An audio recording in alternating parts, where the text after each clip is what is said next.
News 360 on TV3, also live on DSTV channel 279. I'm Grace Hamwajiman. Hello, and I am Noble Crosbyan, and these are the headlines of the bulletin tonight. News 360 headlines is brought to you by Flamingo Paint, Pepsodent Charcoal and Pepsodent Herbal, EcoBank, Nero Prime Water. Government reduces cocoa producer price as a direct immediate payment to cocoa farmers and announces raft of reforms to restructure the cocoa sector.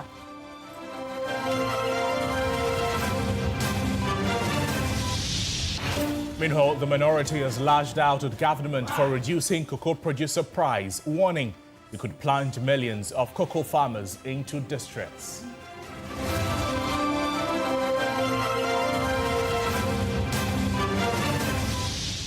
Also in the bulletin, farmers at Tuba irrigation farms call for swift investigations into alleged ceding of 61 hectares of their farmland to a private estate developer.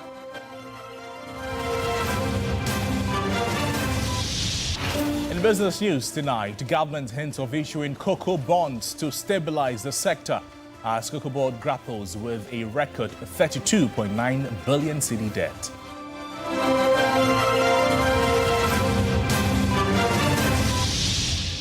Later on the international front, UN peacekeeping mission in Democratic Republic of Congo to send reconnaissance flights to the eastern city of Uvira to help monitor a ceasefire.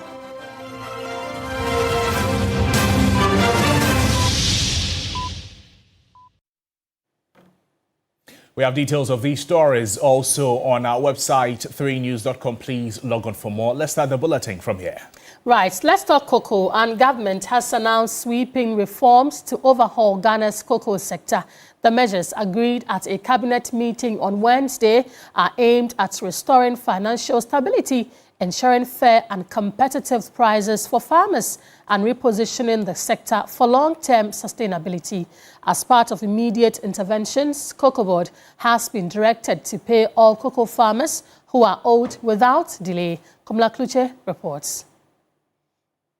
After an emergency cabinet meeting under the auspices of the President, Finance Minister Dr. Kaselato Forson explained that the current situation of the cocoa sector is largely driven by the unwillingness of buyers to purchase Ghana's cocoa because it has become uncompetitive. Cabinet has accordingly directed the Ghana Cocoa Board to commence immediate payment of all affected cocoa farmers. Cocoa from other producing countries is now selling at prices significantly lower than the producer price of Ghana. Cocoa Board's liquidity affected after financing model invented in 2024-2025 when the syndicated loan failed. By 2022, Cocoa Board's finances had deteriorated badly, a reason the farmers have been faced with a reality. For the first time in the history of the cocoa industry, in 2023, the annual syndicated suffered significant delays due to the loss of confidence in the Ghanaian economy and the sector. The first tranche was received on 22nd December 2023, 4 months after the commencement of the season. Cocoa Board projected an output of 800,000 tons and committed 786,672 tons in contracts in 2023 and 2024 crop season. However, actual production was 432,145 tons, a deviation of over 45% from the projected output. Award of cocoa roads has cost the regulator billions of cedis that remains unpaid, largely driving its books into red.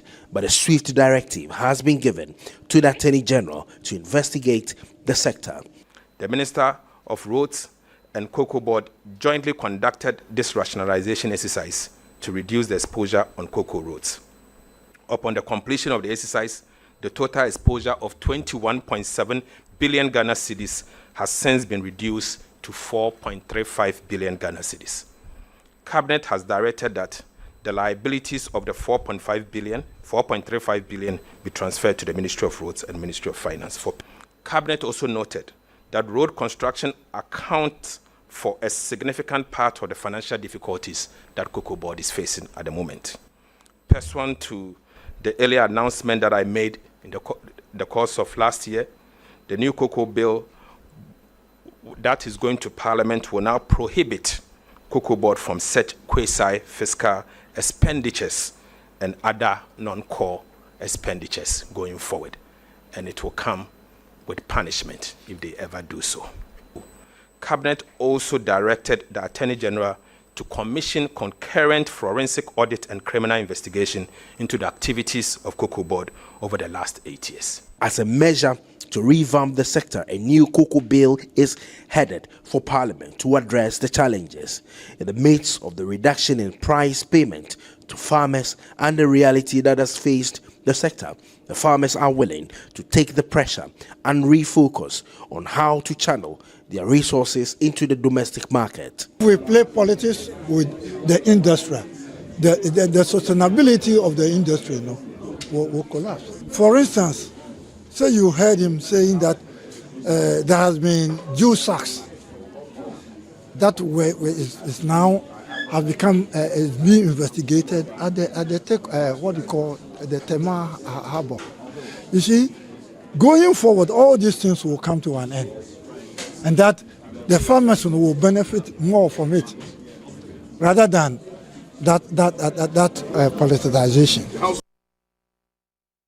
Meanwhile, the minority in Parliament says government's announcement of a reduction in the cocoa producer price is a total rip-off. Addressing journalists in Parliament, the caucus noted that the move is the worst reform the NDC administration could implement. The minority is also demanding the dismissal of Cocoa Board CEO Dr. Randy Abbey.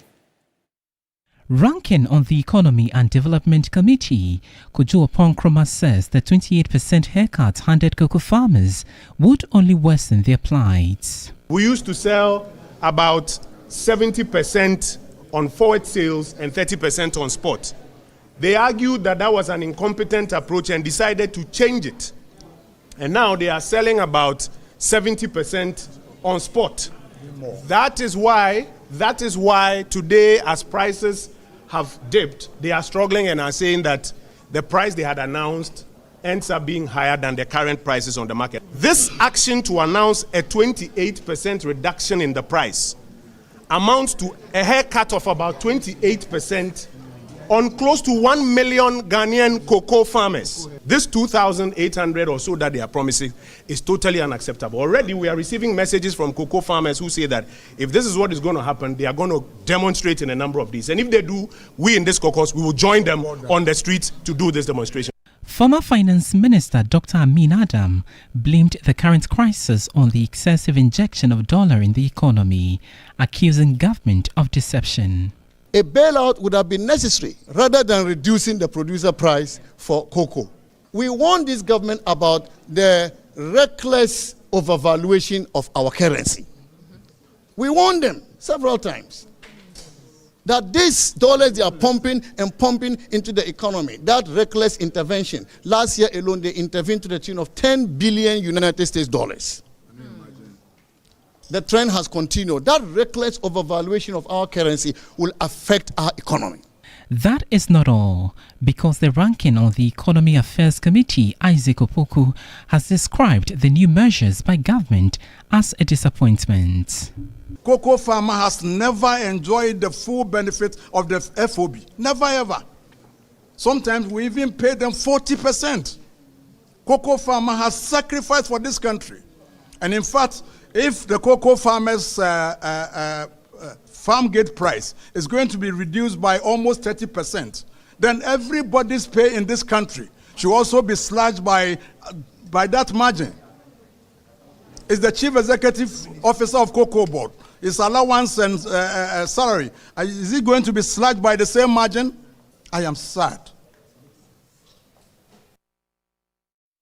Well, some cocoa farmers in the eastern region have expressed mixed reactions to the government decision to reduce the cocoa producer price.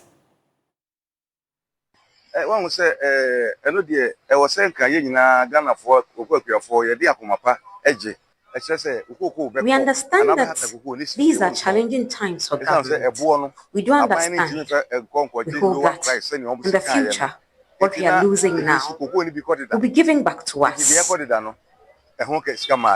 I have over 11.5 bags in the house waiting to give it out to the marketplace.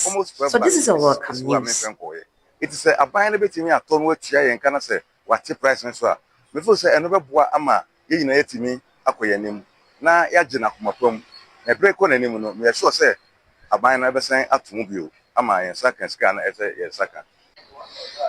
A coin of fans or tears on a day, inviting a high.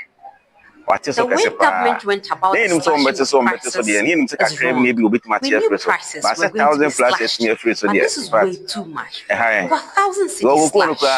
How do we make up for those who sold out since October last year? Well, some farmers in the Eastern region. Let's speak to Obed Owusu Adai. He is coordinator, Ghana Civil Society Cocoa Platform. Mr. Adai, thank you for talking to us tonight. Government has introduced a lot of measures. Top of it is the reduction in the cocoa producer price. Is this how it works in the sector? Well, thank you very much, my sister, for having me.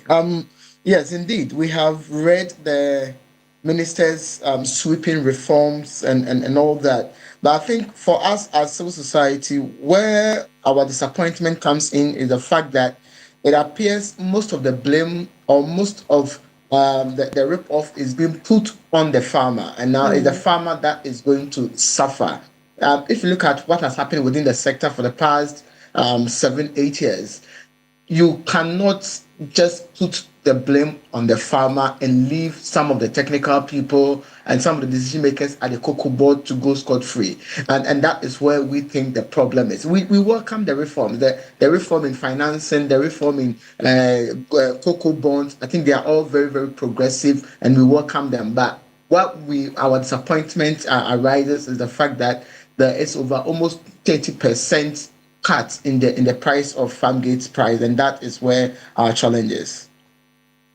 Right, Mr. Adai, thank you for talking to us. Obed Owusu Adai is co-coordinator, Civil Society Platform for the cocoa sector. Crosby, you have some figures by the magic wall? Exactly, great. So we know the Ghana's cocoa sector is facing serious financial challenges as we speak, from delayed farmer payments to heavy debts and financing breakdowns. In response, government has announced major reforms, and here's what they mean. First, Cabinet has directed Cocoa Board to begin immediate payment of all farmers. This addresses one of the biggest problems in the sector, delayed payments. Farmers have struggled due to cash shortages within the cocoa system. Immediate payments, this is meant to restore trust, if you like, as well as reduce hardship and prevent struggling or smuggling to neighboring countries. Another reform that has been introduced by government, the second, is that from the 2026 to the 2027 crop season, at least 50% of Ghana's cocoa beans will be processed locally. Currently, Ghana exports mostly raw beans and earns less value. So by processing more cocoa at home, the country hopes to create jobs, increase revenue, and then reduce dependence on raw exports. Simply put, that Ghana wants to earn more from every ton of cocoa that it exports. Third is that government says the produce buying company, PBC, will be revived to resume full operations and become a leading licensed buying company. To understand this, let me tell you why. It is important to know that and to know how cocoa buying works in Ghana. Farmers, they do not sell cocoa directly to Cocoa Board. Instead, they sell to licensed buying companies known as the LBCs. And these companies go into the farming communities, they purchase the cocoa beans, they pay the farmers and transport the beans to Cocoa Board for export. Now, one of the largest and oldest of these LPBs is the PBC. In recent years, many of these companies have struggled because they lacked financing. Without money, they cannot buy cocoa. And if they cannot buy cocoa from the farmers cannot get paid. So reviving this means that it will strengthen a major state-backed buyer to ensure farmers always have someone with cash to buy their cocoa. And this is a move aimed at stabilizing the buying system during financial stress. We're also looking at one more intervention from the government, is that government is introducing a new financing model. It is using domestic cocoa bonds. So traditionally, Cocoa Board relied on large syndicated loans from foreign banks before each cocoa season, and these loans provided the upfront cash needed to buy cocoa from farmers. Once cocoa was exported, the loans were repaid. However, rising debt levels, falling productions, and then tighter global financial conditions, they have made this model more difficult and expensive. The new plan is to raise money locally through what we call cocoa bonds. And these bonds will be bought by domestic investors such as banks and pension funds, whatever you may want to call them. And then the funds raised would create a revolving fund, meaning that money is used to buy cocoa, cocoa is sold, revenue returns, and then the same money is reused again, like a cycle. The goal is to reduce reliance on foreign lenders and ensure steady cash flow in the system. That's one of the measures being introduced. The fifth we're talking about tonight is that it's a new financing model we're looking at. The final one we're looking at is what government wants to do. Finally, Cocoa Board's legacy debts, okay, it will be transferred to the Ministry of Finance and the Bank of Ghana. Cocoa Board currently carries significant debt accumulated over several years. And then this heavy debt burden, it weakens Cocoa Board's financial position and it makes it harder to borrow or to operate effectively. So by moving these old debts to the central government, Cocoa Board is balancing its sheet effectively, and that sheet will be cleaned up. That does not erase the debt, no. The debt is still there, but it shifts responsibility to the state, to the Bank of Ghana, or to the Ministry of Finance. The intention is to restore confidence, improve financial stability, and then allow Cocoa Board to focus on managing the cocoa sector without being weighted down by past liabilities, as has been communicated by the CEO, Dr. Randy Abbey. So together, these reforms and some others, they are aimed at fixing the financial foundation of Ghana's cocoa industry, stabilizing the buying system, changing how cocoa is financed, and then, of course, to reset Cocoa Board's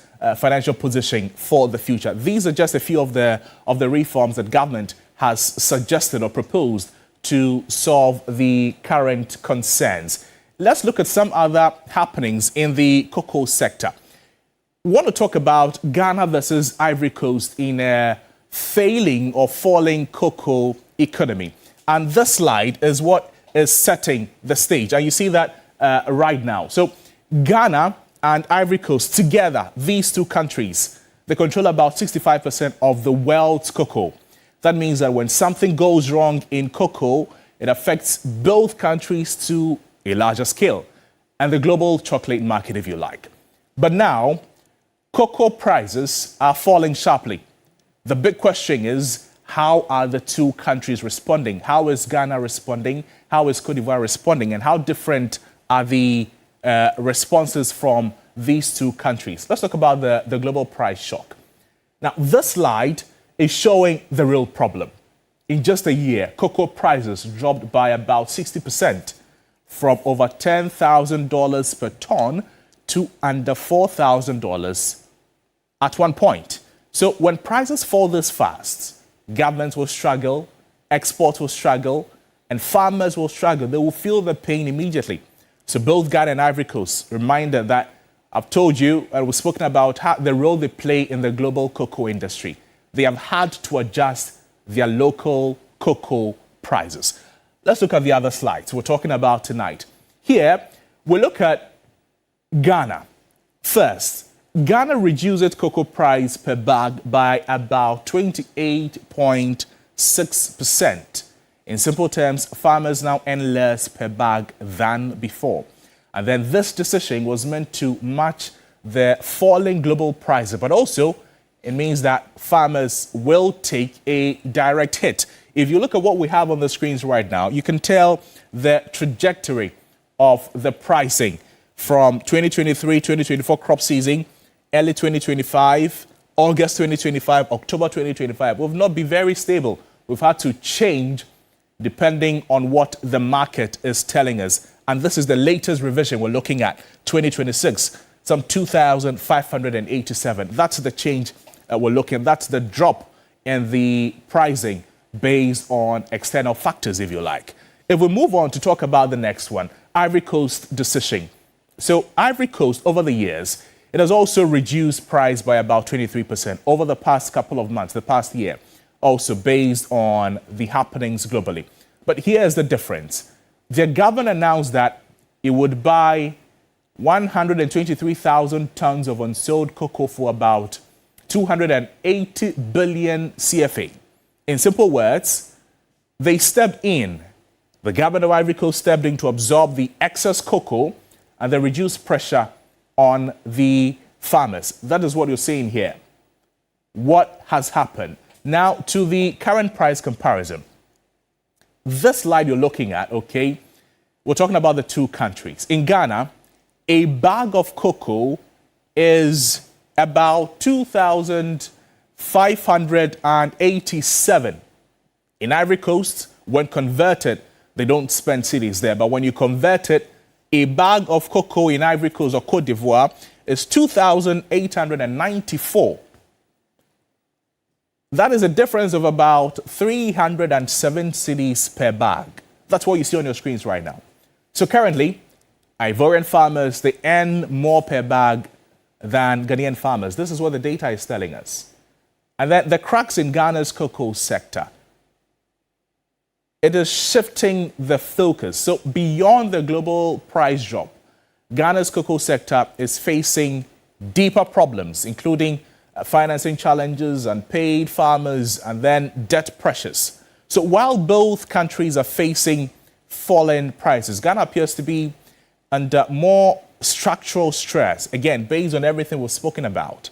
So in a falling cocoa economy, in terms of price, both Ghana and Ivory Coast reduced prices, but Ivory Coast combined price cuts with government buying support. Ghana cuts prices, but faces deeper financial strain. In summary, this is what we're talking about. And the difference may shape which country's farmers survive this downturn more strongly and which country suffers the most. Governor stepped in a few reforms. Hopefully, we will be able to find a way around the troubles we have in our cocoa sector, and then our farmers, as well as some other industry players, will be able to breathe a little. That's it for the cocoa industry today. Let's do some other stories, Grace. Right, Crosby, let's stay with issues of farmers, but this time not cocoa. And farmers at the Tuba irrigation farms are calling for swift investigations by national security into the alleged ceding of 61 hectares of their farmland to a private estate developer. The farmers insist the development is a deliberate attempt by some individuals to collapse the irrigation scheme and push them out of business. The Tuba irrigation farms were established under the Champon administration after the government acquired 240 hectares of land to undertake agriculture to boost food production. Currently, 337 licensed farmers cultivate the land and have been paying annual dues to the government through the Ghana Irrigation Development Authority since 1982. The irrigation facilities at the site allow for all year-round farming. Produce from the farms is supplied to market in Accra, part of Kaswa and surrounding communities, helping to reduce unemployment and contributing significantly to national food security. However, news of the alleged ceding of 61 hectares of land to a private estate developer has sparked agitation among the farmers, who say at least 65 of their members have been directly affected. The farmers claim that a recent search at the Lands Commission revealed alterations to the original land documentation, prompting their call for a full-scale national security investigation into the matter. They registered about 61 acres of the land, and they are asking us that the land belongs to them, so we should vacate the land. And we are pleading to the government that this land belongs to the government. We don't know why some perpetrators passed some means and they were able to register this particular land, and then they are telling that we should vacate the land. So we are urging the government and then the regional minister, the agric minister, and the national security to come in and then investigate the whole situation. Affected farmers say they will not back down in their quest to protect their only source of livelihood. Sebi, my shed and go school saba, at least kakrade me koye. After school, me sunye juma. After say me sunye juma by profession, which is mason, amaji me set here life with mason, no. Na enshara nya okisa. Then I decided say me yekuya. no kweri nyame enim me de me hu don kwa be ye 4-5 years nie no seriously ma brabo asesa etisende me da sore na me ti se asase a me didi so company bi abeto a o ji asase na free me se ma sebi me kwa ko trefi a mesu komagu me yem de ye ntiase. Council for the Tuba irrigation farmers has meanwhile urged members to remain calm while assuring them that legal steps are being pursued to seek justice. And assure all persons in position of authority that these placards are not for fun. So we pray on this government to do its possible to ensure that those persons who are encroaching upon this land of the farmers here, they are stopped immediately. The farmers are appealing to the government to urgently intervene to safeguard the irrigation scheme, which they say remains a critical pillar of food production and employment in the area. As tension rise, they warn that any attempt to dispossess them of their land could not only threaten their livelihoods, but also undermine efforts toward national food security. With several farmlands across the country, especially in and around major cities and towns, now taken over by estate and private developers, there are calls for the government to enact a law to protect farmlands. The question now is whether the government, through the Agric Ministry, will take decisive steps to safeguard these farmlands as the country pushes toward achieving food security for both domestic consumption and exports. Stanley Niblo, TV3 News, Tuba. Now, the Vice President, Professor Nana Jino-Pokuagyemang, has appealed to women to exercise restraint as the Women Development Bank would soon be established. There was also a call for traders to reduce prices of goods to reflect the improved economy. On Thursday, the Vice President attended the Greater Accra Markets Women Association's 65th end-of-year gathering at Kaneshie in Accra. The market women were urged to ensure cleanliness at the markets, abide by decongestion exercises and ensure safety practices. Political advisor to the Vice President, Samuel Ofosu-Ampofo, said the economy has improved, but prices of goods are not reflective, and urged the traders to ensure all Ghanaians benefit from the gain. Now prices of goods and services. There were complaints of high fuel prices, but today the prices are down. The dollar has depreciated, so let's make sure the gains reflect in our pricing. Prices of maize has reduced, so those selling kinky should increase the size of it and reduce the price also.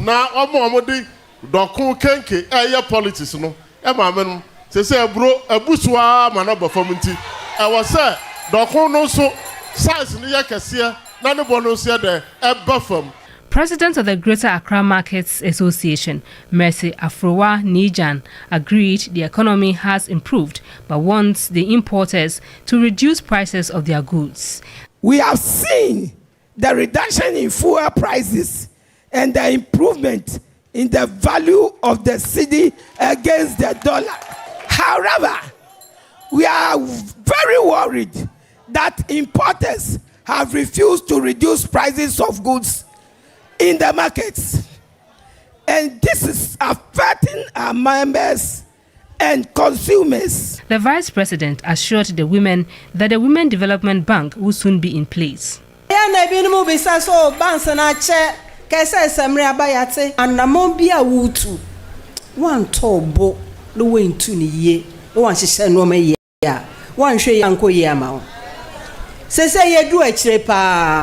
Some have complained that the establishment of the bank has been long overdue, but I want to assure you it will soon be established.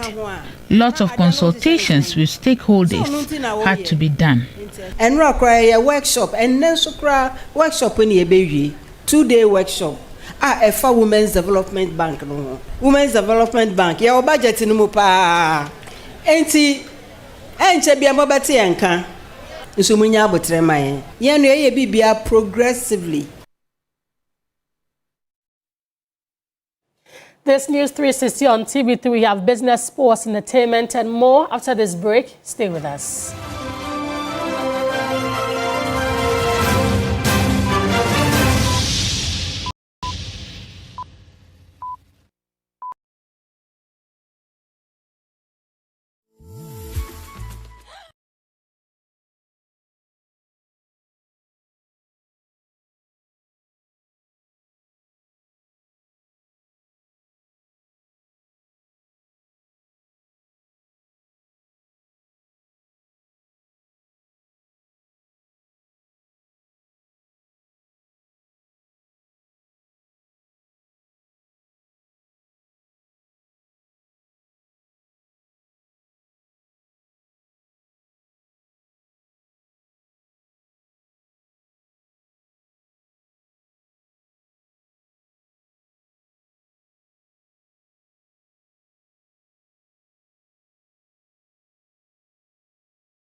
Welcome back. This is News 360 on TV3. Menu is standing by for business, but before that, here's a statement coming from the New Patriotic Party, and it says that the New Patriotic Party announces the immediate lifting of its boycotts of all media general platforms. This includes interviews, panel discussions, press conferences, and media briefings involving party executives and representatives.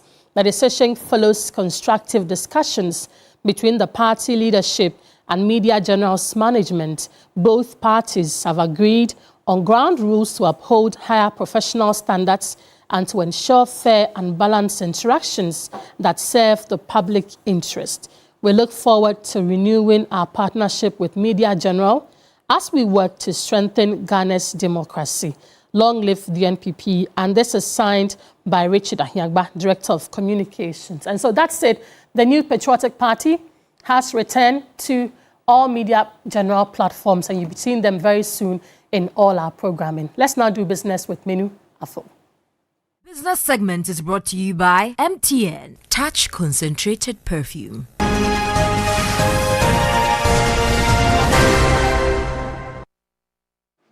Hello there, welcome to the business segment on News 360. I am Minu Afo.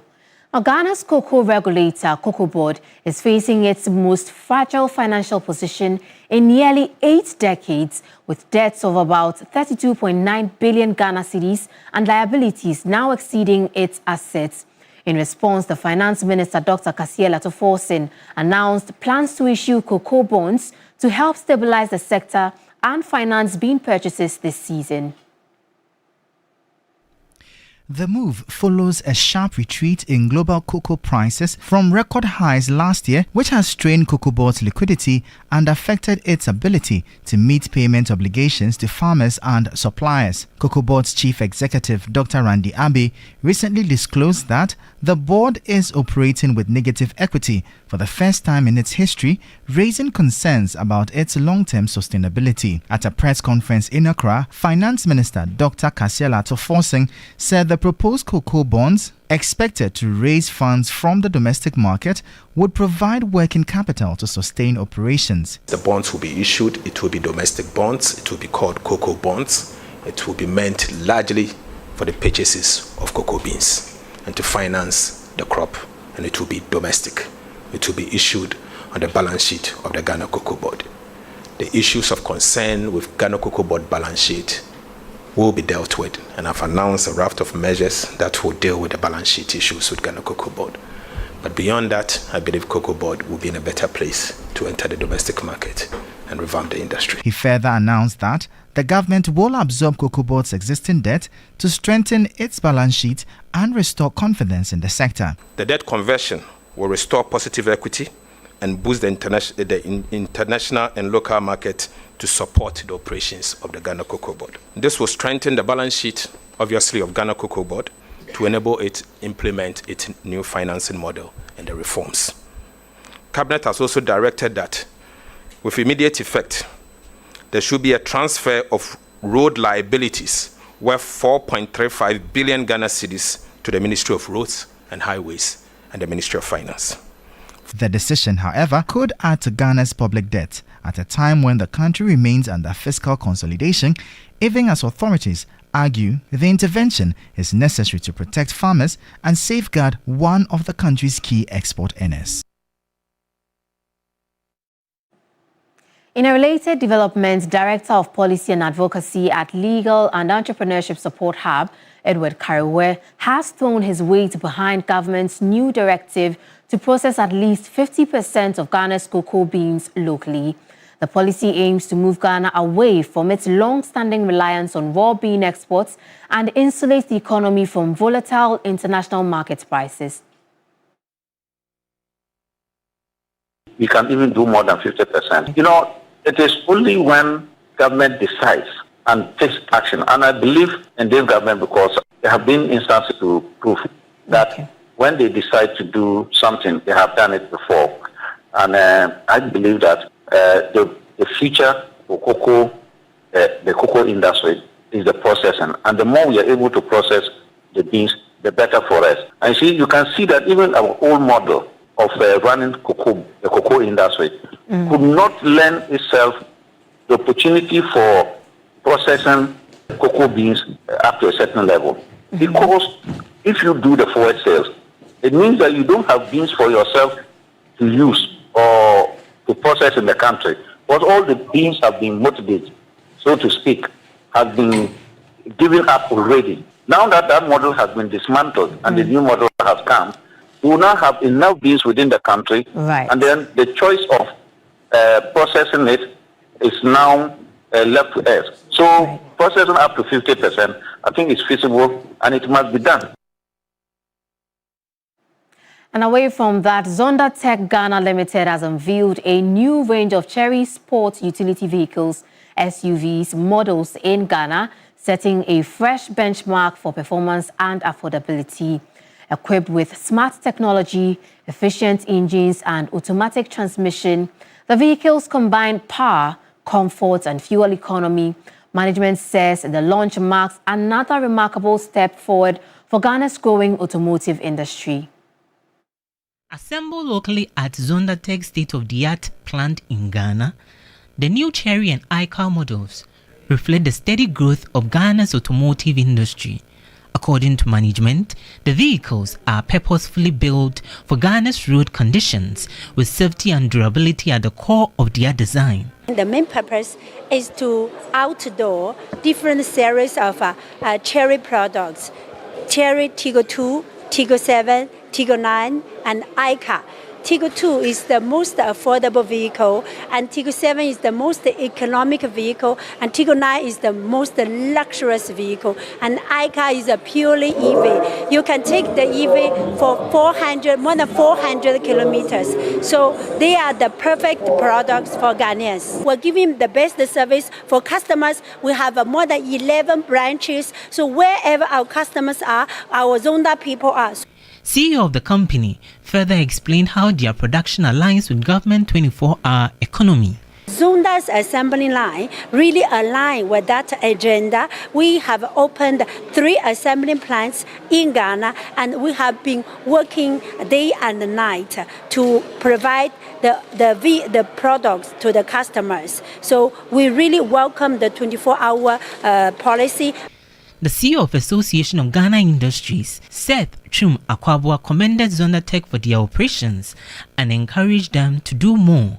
The event drew automobile enthusiasts, potential buyers, and industry players to witness Zonda Tech Ghana Limited elevate the standard of Ghana's automobile industry.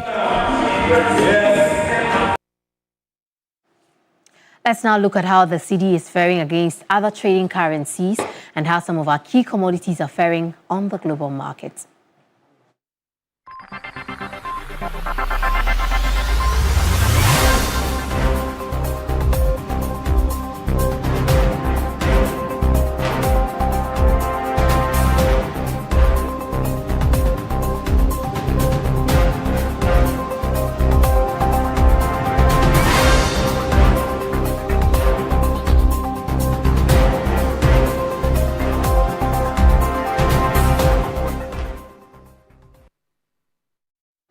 And that's it for Business Tonight on News 360. I am Minu. If we have more news updates for you, please stay with us.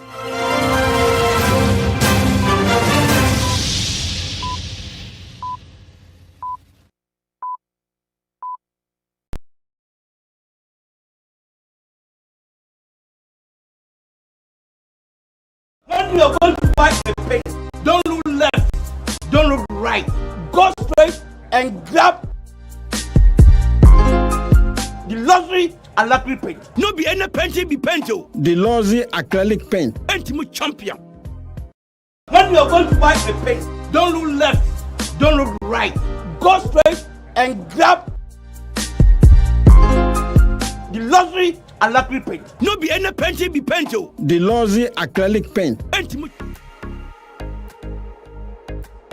Dear Gold Board Jewelry customers and value supporters, on behalf of the board, management and the entire team at Gold Board Jewelry Limited, I extend our heartfelt gratitude for your invaluable support and contributions. It is because of you that we continue to stand strong and grow. As we enter this beautiful month of love in February, we are excited to reciprocate your loyalty by offering amazing discounts across our entire range of products. We want to celebrate you and give you the perfect opportunity to celebrate your loved ones. Visit any of our showrooms at your convenience. Choose any item, including our popular gold tablets, and enjoy this special discount. Yes, the offer applies to everything in our collection. Once again, thank you for your continued trust and support. Together, we are building something truly special for Mother Ghana and the African continent, transforming our precious gold into world-class jewelry that proudly showcases Ghanaian craftsmanship and heritage.